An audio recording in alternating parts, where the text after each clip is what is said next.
new with this board. Students will start looking at code and they'll see things they don't know what in the world they are and where they come from. And all they are constants. And if you look at, I posted in the course and the news announcements or whatever, the contents of this header file. And it just shows you that when they say port A, it's already set up for you exactly what it is. And all the different EQUs, which means these are actual values. So when they're using some mnemonic that you're not sure about in a program, it's probably in this file, and you can always look it up just to see. That's mainly that you don't have to work with the file. You have to include it in your program. If you're writing one from scratch, you need to include it. But this is just so you know where those things are coming from, and that they're not commands, they're just constants defined in this header file. Okay? Now, in terms of when you get the program up and when you're starting to bring the program up, as under the options, you see the COM port.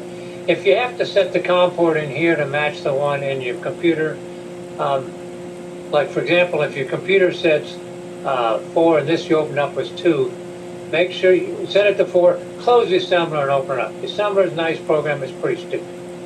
Okay, when in doubt, close it and reopen it. And he reopens it with the matching COM ports, it'll work. If I were to sit here and if my COM port was 2, change that to 2 and try and run, it wouldn't work. The other thing is this little box, enable the terminal window.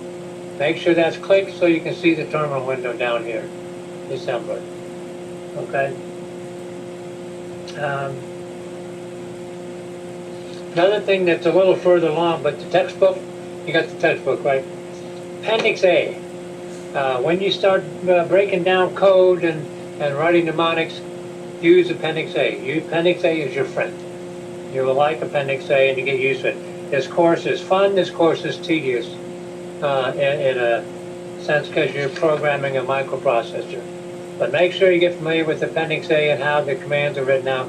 It's all in there to tell you the decoding of an instruction or reverse coding. Okay. Now the biggest thing that when you're running a program, here's an example that I want to create a new file. Yes, you want to open up a program that already exists. This example 1.asm. It comes in here. Okay. It's obvious that this is all in the first left. Tells you assemble the program. You assemble it. You look over here.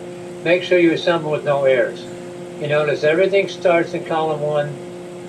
When you get to the all the EQUs and the sharp include instruction, the actual instructions here start not in column 1. Okay. But now the part that I think is a little fuzzy, not fuzzy, but I just think it doesn't seem logical. Now you want to download it and run it. But what you have to do is first go to the terminal window, which is this one.